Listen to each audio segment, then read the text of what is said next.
को ध्यान से देखिए, क्वेश्चन नंबर 11। इसमें क्या दिया गया है, इसको पढ़िए। संलग्न पिक्चर फ्रेम के आरेख की बाहरी एवं अंतः बीमाएं 24x28 सेंटीमीटर एवं 16x20 सेंटीमीटर। जो अंतः बीमा है 24x28, देखिए बाहरी जो बीमा है, बाहरी बीमाएं 24x28, बीमा का मतलब इसकी जो लंबाई चौड़ाई है, ठीक है। तो यहाँ पर देखिए ये जो बाहरी लंबाई है 24 है, और इसके चौड़ाई की बात करें, चौड़ाई कितना दिया गया, 28 दिया गया है। और अंदर के साइड में आप देख लीजिए, एक कितना दिया गया, 16, और एक कितना दिया गया, 20 सेंटीमीटर।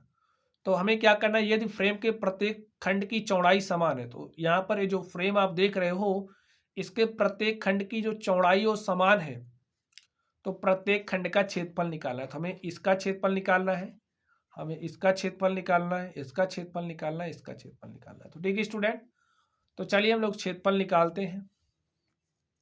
लिखिए सॉल्यूशन। तो चलिए क्षेत्रफल निकालते हैं। तो स्टूडेंट यहाँ पर आप देखिए, अब ए 24 है, ए 24 है, ए इतना हमें कितना दिया गया, 16 दिया गया है, ठीक है। अब यहाँ पर देख सकते हैं, और इसमें इधर भी आप लोग ध्यान से देख लीजिए, इस तरफ भी आप लोग ध्यान से देख लीजिए, इस तरफ देखिए, ए 24 है तो ए भी कितना होगा, 24 होगा।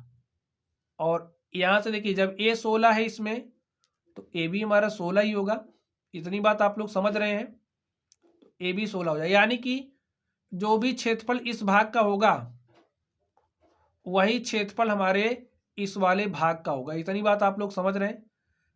इसका जो क्षेत्रफल होगा बराबर होगा इस भाग के क्षेत्रफल के। तो चलिए सबसे पहले जो हमारा रेड कलर वाला आप देख रहे हो ये भाग, इसका क्षेत्रफल निकालते हैं। तो इसको हम नाम दे दें स्टूडेंट, चलिए इसको हम नाम दे देते हैं, A B C D E F G H.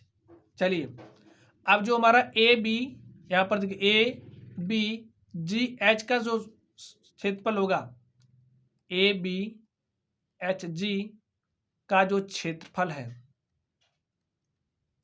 वो बराबर होगा किसके, सी डी ई एफ के क्षेत्रफल के, सी डी ई एफ का क्षेत्रफल। क्योंकि देख सकते हो इसकी जो लंबाई है, इसकी लंबाई के बराबर है, इसकी जो चौड़ाई, इसकी चौड़ाई के बराबर है। अब हम ऊंचाई निकाल लें स्टूडेंट। अब आप लोग ध्यान से देखिए, ऊंचाई निकालते हैं, ऊंचाई क्या हो जाएगी, यहाँ पर देखिए जब ऊंचाई मिल जाएगा तो हमारा सारी प्रॉब्लम हल हो जाएगी। ए इतना पूरा 28 दिया है, और इतना पूरा कितना दिया है, 20 दिया है। देखिए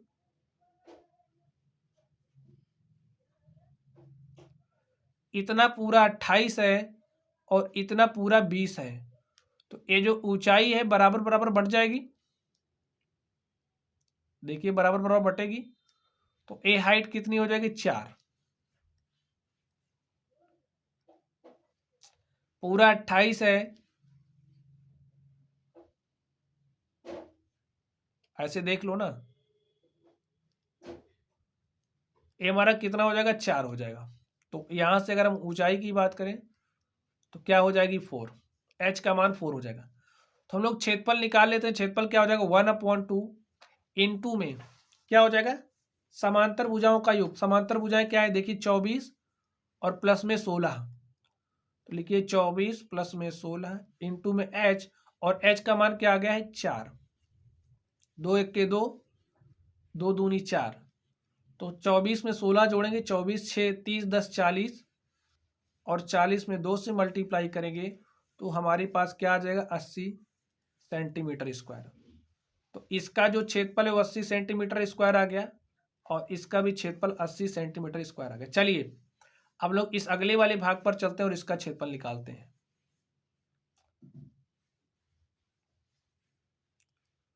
तो फिगर आप लोग थोड़ा सा क्लियर कर लीजिए, इसको आप समझ गए होंगे कहाँ पे हमें क्या करना है। चलिए हम लोग इस पे निकालते हैं।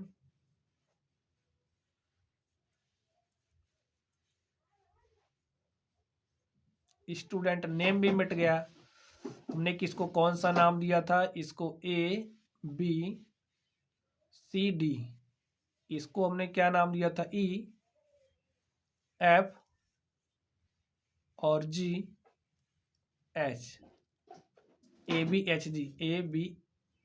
ABHG, इसको हमने H नाम दिया था, इसको हमने G नाम दिया था।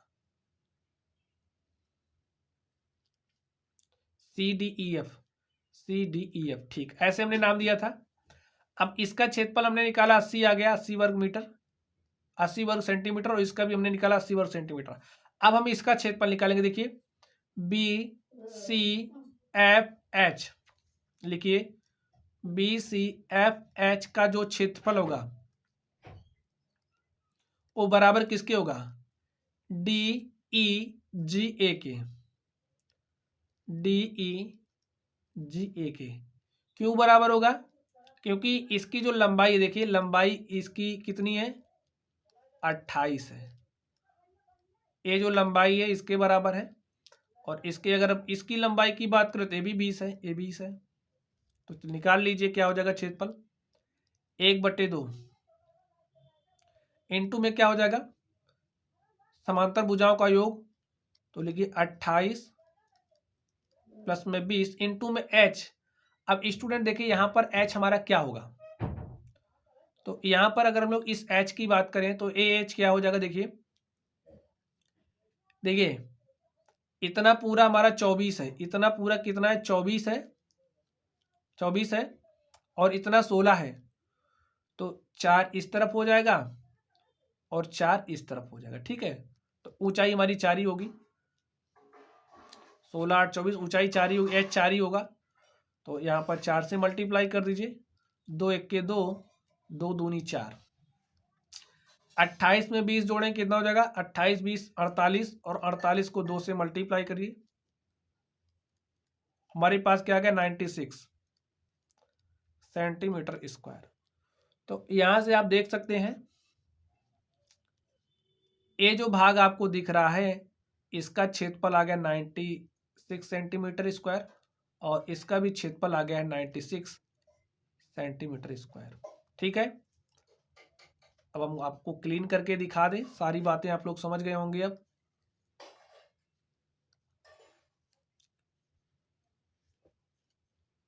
इसका क्षेत्रफल 90 सेंटीमीटर स्क्वायर और इसका भी क्षेत्रफल 90 सेंटीमीटर स्क्वायर। तो यहाँ पर देखिए क्या कहा जा रहा है, यदि फ्रेम के प्रत्येक खंड की चौड़ाई समान है, प्रत्येक खंड की चौड़ाई क्या थी, समान थी, तो प्रत्येक खंड का क्षेत्रफल ज्ञात करना था। तो प्रत्येक खंड का क्षेत्रफल हमारे पास आ गया है 80 96 80 96। लिखिए अतः प्रत्येक खंड का क्षेत्रफल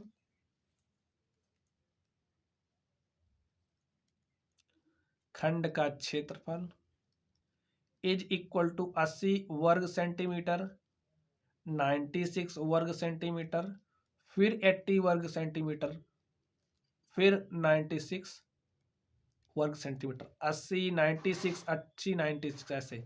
तो स्टूडेंट इस तरीके से ये जो हमारी प्रश्नावली थी, हमने इस प्रश्नावली के सभी सवालों को सॉल्व किया। तो चलिए आप लोग पढ़ते रहिए, अगर आप लोगों को कोई भी डाउट हो तो आप लोग कमेंट बॉक्स में कमेंट करना। वीडियो पसंद आए वीडियो को लाइक कीजिएगा, चैनल पर नए हो तो चैनल को सब्सक्राइब कीजिएगा। तो चलिए स्टूडेंट आप लोग पढ़ते रहिए, थैंक यू।